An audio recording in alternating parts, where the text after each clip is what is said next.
Ada statement saya, saudara tahu. Saya mengatakan bahwa agar partai-partai politik jangan mencalonkan mantan narapidana menjadi caleg.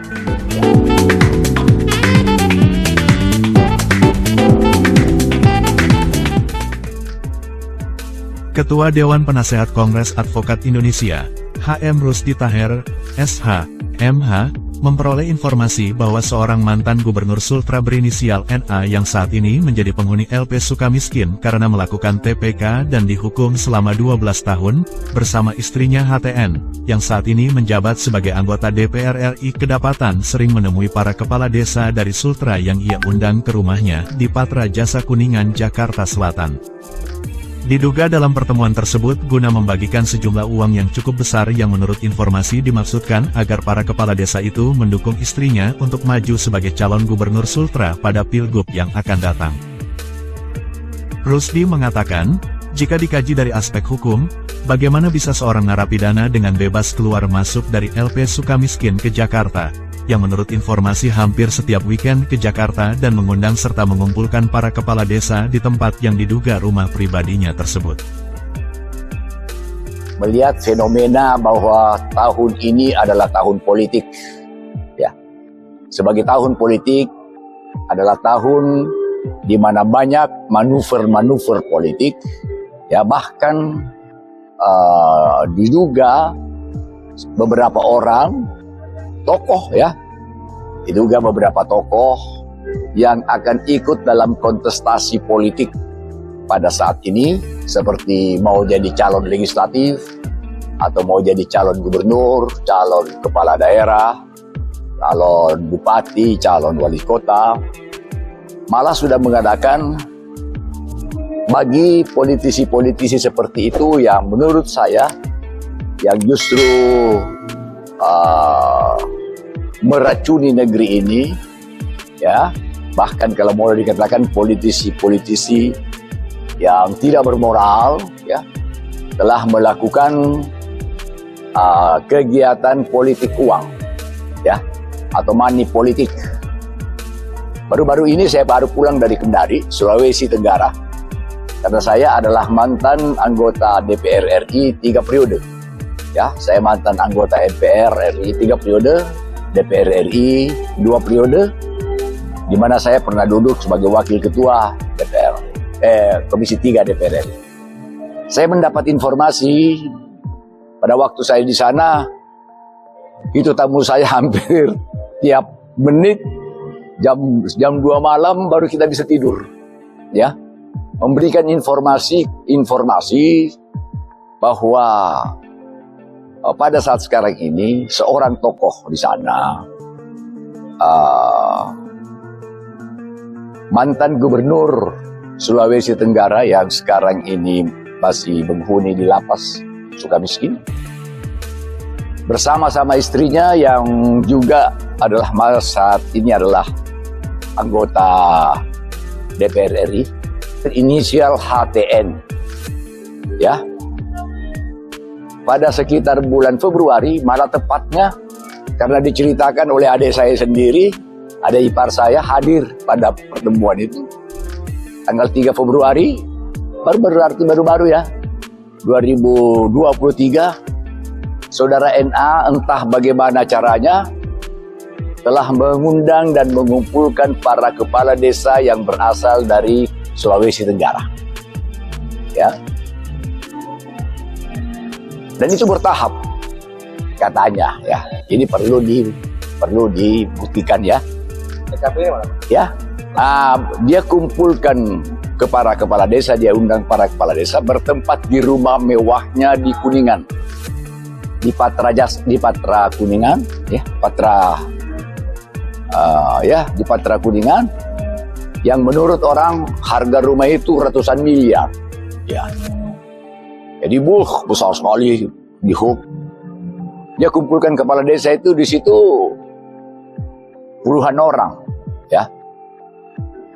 Pertanyaannya dan informasi yang sangat-sangat dapat dipercaya bahwa dalam pertemuan itu ya dia membagi-bagikan uang. Ini harus diselidiki kebenarannya ya, diduga, saya katakan diduga, kepada para kepala desa yang dia undang secara bertahap. Dan anehnya, Nur Alam sebagai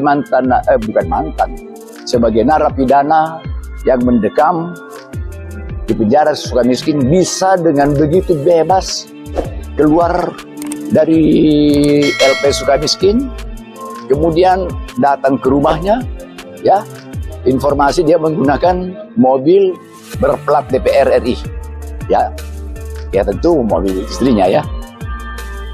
Pertanyaannya, kok bisa gitu bebas? Ya, kalau dia bebas berarti dia telah menyalahgunakan izin. Ya, mungkin izinnya berobat, ya. Tapi kok apakah tidak ada dokter di Jawa Barat, di Bandung, ya, sehingga dia ke Jakarta? Jadi dia sudah menurut hukum dia sudah membuat keterangan palsu, ya. Ataukah memang itu sudah pembiaran oleh lapas, ya? Oleh karena itu saya bilang sama Jampitsus, yang begini-begini nggak boleh dibiarin, ya. You harus tindak, you harus bersikap tegas, keras, dan lugas untuk memberantas hal-hal seperti itu. Dia tidak sadar bahwa bagi-bagi uang itu tindak pidana, ya. Itu tindak pidana penyuapan, ya, gratifikasi. Ya, kalau memang itu cukup bukti, ya tetapkan, jangan ragu-ragu, hajar itu semua, ya, jangan ragu-ragu walaupun dia anggota DPR RI. Jadi menurut saya kita harus memberikan support kepada aparat penegak hukum, dan karena saya berasal dari Korps Kejaksaan, saya hanya menitip itu ke Korps saya supaya dia tidak ragu-ragu dalam memberantas tindak pidana kejahatan, termasuk tindak pidana penyuapan yang diduga dilakukan oleh suami istri tadi. Saya bilang, tetapkan dia tersangka. Kenapa takut? Ya, kalau perlu segera tahan, tangkap, tahan, ajukan ke pengadilan. Ya, yang begitu-begitu tidak boleh dibiarkan. Jadi kedatangan saya ke Jampitsus kemarin itu adalah dalam rangka memberikan support, ya, memberikan support kepada jajaran adik-adik saya di Kejaksaan agar dia jangan ragu-ragu, jangan takut-takut, jangan gentar untuk menghajar semua orang waras. Bukti-buktinya, kami ada dibawa ke saya sudah lihat videonya berkumpul, ya, videonya berkumpul mereka di rumahnya di Patra Jasa Kuningan, ya. Menurut hukum, saya kan ini sekarang sekarang saya advokat. Saya ketua Dewan Penasehat Kongres Advokat Indonesia. Saya punya tim di MRT and Partner Law Office, kita kaji. Wah, kebetulan anak saya jago, ya, menganalisis. Pak, kasihan juga ya kalau ini dibongkar. Kepala desa itu kan pasti namanya dia yang disuap, ya, yang menyuap 2 orang tapi korbannya kan ratusan orang. Saya dengar sekarang sudah lebih 800 orang yang datang ke rumahnya. Oleh karena itu perbuatan seperti ini harus ditindak keras, ya. Supaya apa?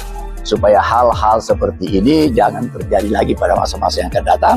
Karena praktek money politik itu menurut saya adalah mencederai nilai-nilai demokrasi bangsa kita. Di satu pihak, itu kan tidak pidana korupsi. Penyuapan itu adalah tidak pidana korupsi. Dan sebagaimana kata-kata Bung Karno mengatakan bahwa korupsi adalah bertentangan dengan nilai-nilai Pancasila, dan itu melukai hati rakyat. Dan saya saudara tahu, saya mengatakan bahwa agar partai-partai politik jangan mencalonkan mantan narapidana menjadi caleg, ya. Oleh karena itu yang harus punya komitmen politik, political commitment, itu harus partai politik. Dan saya kira political will maupun political commitment dari pemerintah sudah bagus. Yang justru tidak bagus, maaf, adalah belum konsistennya partai-partai politik dalam melakukan komitmen politik untuk pemberantasan korupsi.